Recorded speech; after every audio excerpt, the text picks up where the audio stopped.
भारत में आर्थिक नियोजन ये भी टॉपिक दिया हुआ है और ये टॉपिक स्पेशल है। इसमें से जो भी सिद्धांत मिला है उससे क्वेश्चन पूछा जाता है बार बार। ठीक, तो देखते हैं इसमें। तो सबसे पहली बात याद रखिएगा कि आर्थिक नियोजन कहाँ से लिया गया है। तो ये सिद्धांत जो है वो रूस से लिया है, सोवियत संघ रूस से लिया गया है। ठीक, इसको इंग्लिश में इकोनॉमिक प्लानिंग कहते हैं। तो इसको सरल भाषा में मैं आप लोग को यदि बताऊँ आर्थिक नियोजन होता क्या है। तो आर्थिक नियोजन तो हम लोग के पास देखिएगा घर में जैसे हैं, आप एक उदाहरण ले लीजिए आपके परिवार का ही। आपके परिवार का यदि मान लीजिए इनकम मान लीजिए कि आपके पास हो रहा है 10,000 रुपये। कितना? 10,000 रुपये, 10,000। ठीक, अब 10,000 के हिसाब से आप क्या करेंगे, जो लक्ष्य तय किए थे, मान लीजिए कि आप अगले 6 महीने में सोचे रहे होंगे कि एक कारोबार शुरू करूँगा। तो आपके पास संसाधन कितना है? 10,000 रुपये का।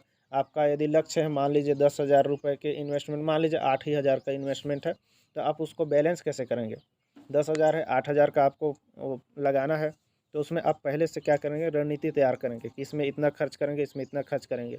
तो उसी प्लानिंग को, क्योंकि आपको विकास करना है, तो इसी प्लानिंग से आपको क्या करना पड़ेगा, एक रणनीति बना के चलना पड़ेगा। तो वही है आर्थिक नियोजन। अब इसको हम लोग कोरिलेट करते हैं इस टॉपिक से। तो इस टॉपिक से हम लोग कैसे कोरिलेट करेंगे, तो ये है पंचवर्षीय योजना से रिलेटेड। पंचवर्षीय योजना में क्या होता है, साल भर का जितना भी बजट मतलब इनकम होता है देश के पास, अब उसको क्या है 5 साल के हिसाब से वो तैयार करते हैं कि मतलब जितना जितना भी बजट आता है उसके हिसाब से वो लोग हर साल तैयार करते हैं। लेकिन 5 साल का उस समय योजना आयोग बनाती थी। तो 5 साल के हिसाब से वो लोग योजना बनाते कि हम लोग आज से 5 साल बाद कहाँ विकास को लेके जाएंगे उस हिसाब से। तो उससे पहले क्या देखना पड़ता है हमको, खर्च करने से पहले देखना पड़ता है हमारे पास बजट कितना है, संसाधन कितना है, उसी को तो हम खर्च करते हैं ना उसमें। तो खर्च करने के लिए हमको संसाधन देखना पड़ता है। तो उस संसाधन के हिसाब से हमको रणनीति तैयार करना पड़ता है कि हम अपने लक्ष्य को कैसे मतलब प्राप्त करेंगे। तो इसी से रिलेटेड है। तो देखते हैं। तो आप लोग डेफिनेशन को देखिए, यहाँ पर लिखा है संसाधनों को ध्यान में रखते हुए विकास की ऐसी रणनीति तैयार करना है जिससे पूर्व निर्धारित लक्ष्यों को प्राप्त किया जा सके। तो इसी को हम लोग क्या बोलते हैं, आर्थिक नियोजन। एक बार और बता देता हूँ, संसाधनों को ध्यान में रखते हुए, अपने संसाधन को ध्यान में रखते हुए विकास की ऐसी रणनीति तैयार करना जिससे पूर्व निर्धारित जो लक्ष्य है उसे प्राप्त किया जा सके। इसको बोलते हैं हम लोग आर्थिक नियोजन। ठीक, ये मॉडल जो है कहाँ से लिया गया था, तो बताया था सोवियत संघ रूस से लिया गया है। और इसको यूज कहाँ कर रहे थे हम लोग, तो योजना आयोग के द्वारा कर रहे थे। योजना आयोग कार्य करने में करती थी, क्या करने के लिए, 5 वर्षीय योजना बनाने के लिए। और क्या, तो 5 वर्षीय योजना का अंतिम स्वीकृति कौन देती थी, राष्ट्रीय विकास परिषद देती थी। ठीक, अभी योजना आयोग की जगह में क्या आ गया है, नीति आयोग आ गया है 1 जनवरी 2015 को। ठीक, अब देखना है कि क्वेश्चन किस टाइप से पूछता है पीएससी और व्यापम में। तो क्वेश्चन ज़्यादा से ज़्यादा पूछता है कि कौन सा योजना कौन लाया था। ठीक, तो आर्थिक नियोजन के तहत जब हम लोग देखते हैं तो बहुत सारे लोग पहल किए और देश की योजना बनाने में हेल्प किए, अपना अपना एक थिंक दिए। तो उसमें से हम लोग देखते हैं। तो 1931 में सबसे पहली बार कांग्रेस का कराची सम्मेलन हो रहा था। वहाँ अध्यक्षता कौन कर रहा था, वल्लभ भाई पटेल जी कर रहे थे। वो सबसे पहली बार आर्थिक नियोजन शब्द का प्रयोग किए थे। याद रखिएगा, आर्थिक नियोजन शब्द का प्रयोग कौन सबसे पहली बार किया था, तो वल्लभ भाई पटेल जी किए थे। फिर 1934 में, तो डेट उतना ज़्यादा इम्पोर्टेंट नहीं है, लेकिन कौन क्या किया था वो ज़रूर इम्पोर्टेंट है। तो दूसरी बात याद रखिएगा, आपको इसमें सीक्वेंसली याद नहीं कराता हूँ मैं, आप लोग को जैसे याद रखते हैं उस टाइप से याद रखाता हूँ। तो कांग्रेस और कांग्रेस की सिर्फ 2 बार बातें आती है इसमें। तो एक बार कांग्रेस कराची सम्मेलन, वल्लभ भाई पटेल आर्थिक नियोजन शब्द का प्रयोग किए। और दूसरी बात, कांग्रेस 1938 में कांग्रेस ने पूर्ण भारत के लिए एक राष्ट्रीय नियोजन समिति का गठन किया था। ठीक, इसकी अध्यक्षता किसको चुना गया था, जवाहरलाल नेहरू को अध्यक्ष चुना गया था। ठीक, तो राष्ट्रीय नियोजन समिति किसके लिए, तो जवाहरलाल नेहरू के लिए। वल्लभ भाई पटेल कौन है, आर्थिक नियोजन शब्द का पहला प्रयोग करने वाले हैं।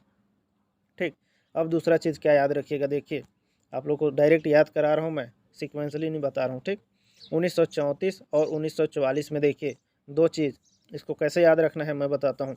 इसमें एम विश्वेश्वरैया की अपनी पुस्तक एक बनाए थे, प्लान्ड इकोनॉमी फॉर इंडिया, 10 वर्षीय योजना था ये। और ये एम विश्वेश्वरैया है। ठीक, प्लान्ड इकोनॉमी फॉर इंडिया। और दूसरा 44 में देखिए बम्बई के 8 उद्योगपतियों ने मिलकर a plan of economy development for India, ये प्लान लेके आए थे। और ये कितने साल का था, 15 वर्षीय था। और इसी को बम्बई योजना कहते थे, क्योंकि मुंबई को बम्बई भी बोलते थे पहले।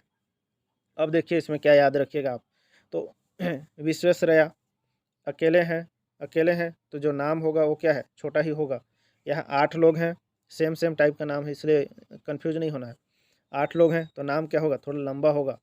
तो ये क्या देखिए थोड़ा लंबा है, development for India, a plan of economy development for India. तो ये दोनों नाम में अंतर के हिसाब से आप लोग याद रखिएगा, ठीक। और देखते हैं और कौन सा बच रहा है। तो इधर बच रहा है गांधीवादी। गांधीवादी विचारधारा से प्रेरित था। गांधीवादी का विचारधारा क्या होता है, लघु और कुटीर अर्थव्यवस्था पर आधारित होता है।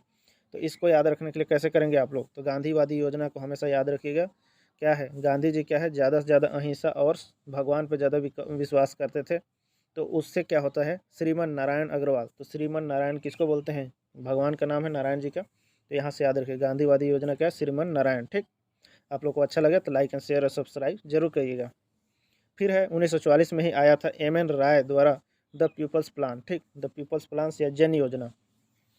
इसमें क्या है, एम एन राय। इसको अच्छे से देखिएगा तो मैं लिखा हूँ यहाँ पास एम और एन, ठीक। मैन, मैन मतलब क्या है, पीपल। मैन मतलब होता है पीपल ही। तो पीपल्स का राय होगा तो क्या होगा, वो पीपल्स प्लान ही होगा। पीपल्स मतलब भी लोग या तो आदमी ही होते हैं।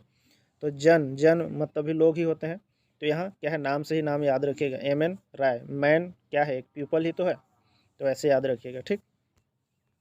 नेक्स्ट 1950 जयप्रकाश नारायण, ठीक। इनका कौन सा है, सूर्योदय योजना। तो जयप्रकाश नारायण जो है उनका सूर्योदय है। तो सूर्योदय में क्या है, यहाँ देखिए याद आ रहा है, यहाँ एक वर्ड आ रहा है प्रकाश, ठीक।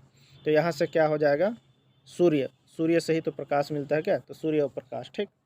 तो एक बार हम लोग रिवीजन कर लेते हैं ये पूरे को।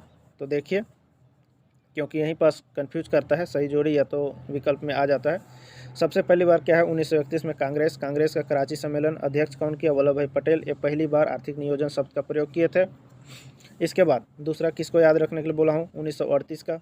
इसमें क्या है, राष्ट्रीय नियोजित समिति बनाए थे जवाहरलाल नेहरू जी। तो कांग्रेस के सिर्फ 2 ही काम है, ठीक, 1931 और 1938 में। इसके बाद तीसरा हम लोग किसको याद रखेंगे, तो तीसरा हम लोग को याद रखना है ये 1934 और 1944, दोनों 34-44 है, ठीक। एम विश्वेश्वरैया एक आदमी है। तो ये क्या करेंगे, छोटा थोड़ा सा नाम वाले प्लान लाएंगे। तो प्लान इकोनॉमी फॉर इंडिया 10 वर्ष के लिए, ठीक। और जो लोग 8 लोग हैं, 8 उद्योगपति, मुंबई योजना या बम्बई योजना भी बोलेंगे इसको। 8 उद्योगपति, उनका नाम भी लंबा होगा। तो a plan of economy development for India 15 वर्ष के लिए, ठीक। इसके बाद क्या है, हम लोग याद किए किसको, 44 गांधी का विचारधारा क्या था, भगवान पर विश्वास करते थे। तो गांधी जी श्रीमन नारायण अग्रवाल, ठीक। और फिर दूसरा क्या है, एम.एन. राय, मैन मतलब पीपल, पीपल्स प्लान या जन योजना, ठीक। प्रकाश में क्या होता है, तो प्रकाश क्या है, सूर्य कहाँ से आता है, मतलब सूर्य से प्रकाश आता है। तो सूर्य और जयप्रकाश, ठीक, इस टाइप से। अब छोटी सी बात इसका और याद रख लेते हैं कि और आगे क्या है। तो इसका आगे देखेंगे तो भारत में आर्थिक नियोजन का प्रमुख तत्व क्या है। तो भारत में आर्थिक नियोजन अभी भी मूलतः क्या है, केंद्रित है। क्योंकि योजना वहीं से बनता है, केंद्र से, लेकिन क्रियान्वयन क्या है, विकेंद्रीकृत है। और क्रियान्वयन में क्या है कि सभी को पावर दे देते हैं, सभी स्टेट को दे देते हैं, तो विकेंद्रीकृत। समाजवादी पूंजीवादी दोनों तत्वों का समन्वय है हमारे आर्थिक नियोजन में, ठीक।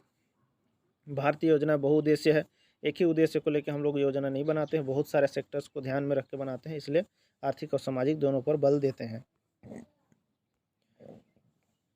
भारत में आर्थिक नियोजन के उद्देश्य क्या रखते हैं, तो समृद्धि, आधुनिकीकरण, आत्मनिर्भरता, समानता, ठीक। ये कोई बड़ी बात नहीं है, इसको आराम से देख सकते हैं आप लोग भी। समृद्धि मतलब क्या है, वृद्धि कब होगा, जब हमारे प्रति व्यक्ति आय बढ़ेगा और राष्ट्रीय आय दोनों बढ़ेगा। कैसे बढ़ेगा, तो वस्तु और सेवाओं को उत्पादन क्षमता में वृद्धि करके। आधुनिकीकरण, नई प्रौद्योगिकी को अपनाना, सामाजिक दृष्टिकोण परिवर्तन लाना, आत्मनिर्भरता। तो ये सबको ध्यान में रखेंगे तो हमारा क्या है, समानता को हम लोग ज़्यादा फोकस करें। समानता लाने के लिए क्या है, असमानता को दूर करना पड़ेगा, ठीक।